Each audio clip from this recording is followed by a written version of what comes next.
Tanishq jewellers Ajmer पहले से भी बेहतर सेफ्टी के गोल्ड स्टैंडर्ड्स के साथ तैयार हैं आपके आगमन के लिए। सुंदर आभूषण और बेहतरीन कलेक्शन के लिए आज ही अपॉइंटमेंट बुक करें। Visit Tanishq jewellers, India motor circle, Ajmer. आयुक्त महोदय को, आरुषि मलिक जी को एक मैं ज्ञापन देके आया हूँ और मैंने इस बात की मांग की है कि अजमेर में जो लवकुश गार्डन है, इसके अंदर एक फूड कोर्ट का निर्माण हुआ था हेरिटेज योजना के तहत। फूड कोर्ट का निर्माण होने के बाद वो नगर निगम को सुपुर्द किया गया। नगर निगम ने उसको संचालन हेतु ओपन ऑक्शन निकाला हमने, और इसका प्रचार प्रसार भी हमने किया। इसकी जो प्रथम बार हमने इसके बैनर पोस्टर बनाकर सार्वजनिक स्थानों पर लगाए उसकी शर्तों के, और हमने मौके पे ही बोली लगाई, खुली बोली लगाई। इस खुली बोली में कई बोलीदाता उपस्थित हुए। इन्होंने नियम को जानकारी पढ़ते हुए, मौके की स्थिति को, निर्माण को देखते हुए वहाँ पे बोली लगाई, और सफलतम बोलीदाता इसमें दीपक जैन रहे, जिन्होंने सर्वाधिक बोली लगाई 38,70,000। हमने तो 15 लाख रुपए की बोली लगाई थी कि बोली 15 लाख रुपए तक की आ जाए, हमारी उम्मीद थी इसको, मगर उसने वार्षिक रूप से 38,70,000 लगाई। हमने उसको ठेके पे दिया। ठेके पे देने के बाद इसको जिस प्रकार से अनुबंध और काम करना था, उसने अनुबंध और काम न करके इसने एक प्रार्थना पत्र प्रस्तुत किया।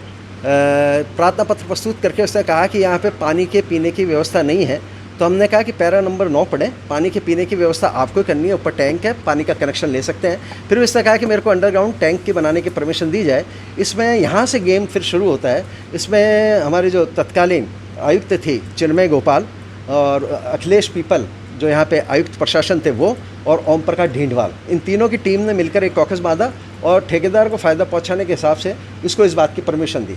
वो परमिशन दी और वो परमिशन पूरी नहीं हुई। इसके पहले ही और अनुबंध जो होना था साइन, वो अनुबंध साइन न होने के कारण इससे एक प्रार्थना पत्र फिर बीच में और लगा दिया। उससे लगा के ये कहा कि मेरे को चौकीदार के लिए, मेरे को सामान रखने के लिए और मेरे को बच्चों के सामान रखने के लिए, पेड़ पौधों के लिए अस्थायी निर्माण की परमिशन दी जाए। जबकि अस्थायी निर्माण की वहाँ परमिशन नहीं दी जा सकती थी, क्योंकि जो शर्त थी, शर्त नंबर 34 जो संशोधित निकाली गई थी, इसमें स्पष्ट उल्लेख था कि किसी भी प्रकार का इसमें रद्दोबदल नहीं किया जा सकता है, क्योंकि इसको हेरिटेज रूप का लुक दिया गया था। और वहाँ जाके जहाँ पे वो निर्माण की परमिशन मांग रहा था, वो आम जनता के लिए खुली जगह छोड़ी गई थी। इस बात का हेरिटेज योजना के अधिकारियों ने भी विरोध किया था, किंतु इसने इस बात की परमिशन मांगी। इन्होंने परमिशन दी नहीं, उससे पहले ही इनके कॉकस ने बंद कर इसने निर्माण काम को शुरू कर दिया।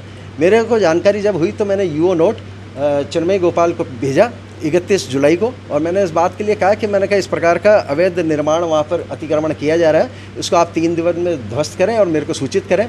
इस पर उन्होंने किसी भी प्रकार की कोई कार्रवाई नहीं की। फिर उससे मैंने पत्रावली को तलब किया। पत्रावली को मैंने तलब करने के बाद 20 दिन बाद वो मेरे पास पत्रावली प्रेषित हुई, और अनिर्णित अवस्था में वो कम से कम 1.5 से 2 महीने तक चिन्मय गोपाल जी के पास अनुबंध साइन होने के लिए पड़ी रही। उन्होंने अनुबंध साइन नहीं किया और वो पड़ी रही फाइल को। इस बीच में उन्होंने फिर परमिशन उसको दे दी, क्योंकि मैं जब कह रहा था कि इसको तोड़ा जाए, अवैध निर्माण है, तो उन्होंने अस्थायी निर्माण की आड़ लेते हुए उसको परमिट कर दिया, जिस पर चिन्मय गोपाल जी के भी साइन है। फिर मैंने ये कहा कि आप अस्थायी निर्माण नहीं किया जा सकता, इसको तोड़ा जाए। अब इस पर तोड़ने पे उस पर शपथ पत्र का खेल चलता रहा कि आप शपथ पत्र दीजिए। ठेकेदार ने कहा मैं शपथ पत्र दे रहा हूँ।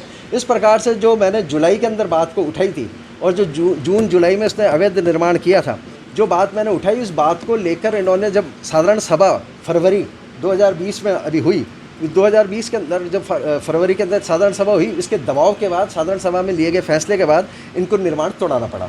इसका मतलब है सीधा सीधा दिखता हुआ है कि इनको जानकारी थी अवैध निर्माण की, अतिक्रमण की। मैंने इनको नोटिस, यूओ नोट वगैरह भी दिया, उसकी भी इन्होंने पालना नहीं की। उच्च अधिकारी जैसे मेरे प्रशासनिक अधिकारी मेरे उसके कहने को नहीं माना, साधारण सभा के बाद माना। तो नगर पालिका के अधिनियम 245 की सब क्लॉज 18 इस बात का इंगित करते हैं कि किसी अधिकारी के अगर संज्ञान में हो कि कोई व्यक्ति अतिक्रमण या अवैध निर्माण कर रहा है, उसको अगर वो शय देता, बढ़ावा देता, तो उसके भी उसी प्रकार से ठीक कार्रवाई होगी जिस प्रकार से एक अतिक्रमणी पे होती है।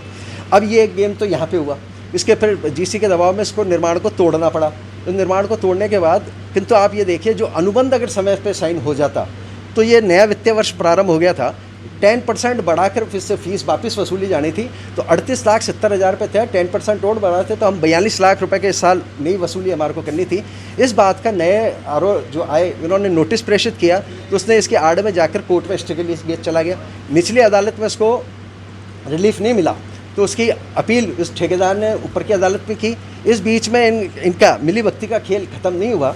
इन्होंने फिर ढींढवाल ने 20 जून को, जबकि वो अधिकृत भी नहीं था और 20 जून 20 को उसने जब अधिकृत नहीं था, उस पोस्ट पे नहीं था, उसको किसी पर प्रकार के देने का अधिकार नहीं था, उसने एक कागज़ लिख के ठेकेदार और डॉक्टर मिली भक्ति से और चिन्मय गोपाल ने आपस में इसको लिख के दे दिया कि इसको कब्जा आज सुपुर्द किया गया।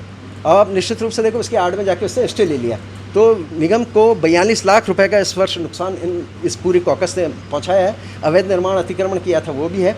निश्चित रूप से जब आपके पास कब्जा अवैध निर्माण जब कर लिया, और आप जब पा रहे थे कि अवैध निर्माण कर लिया है, और वो जब जून में कर लिया, जुलाई में कर लिया 19 के अंदर, और फिर कब्जा आप जाके 20 के अंदर दे रहे हो, तो इस प्रकार से इनकी जो टीम थी ठेकेदार को लाभ पहुंचाने के लिए, इनके मंशा और नगर निगम को जो 42 लाख रुपए का नुकसान हुआ, नीचे की जनता के घूमने के लिए जो भी अतिक्रमण किया। और आप भी आज आप मौके पर जाइए, उसने जो तैयारियां कर रखी है, आप तुरंत प्रभाव से अगर आप जाके देखेंगे तो जो जनता के नीचे घूमने फिरने के लिए जगह है, उस पर आज कुर्सियाँ मुड्डे वुड्डे लगा रखे, जबकि उसको किसी भी प्रकार का राइट्स नहीं है। उसको ऊपर की जो प्रथम मंजिल है उस पर ही काम करने का अधिकार है। इसलिए मैंने आरुषि मलिक जी को इस बात की शिकायत की है कि इनकी इस जाँच की जाए और दोषियों के खिलाफ कार्रवाई की जाए।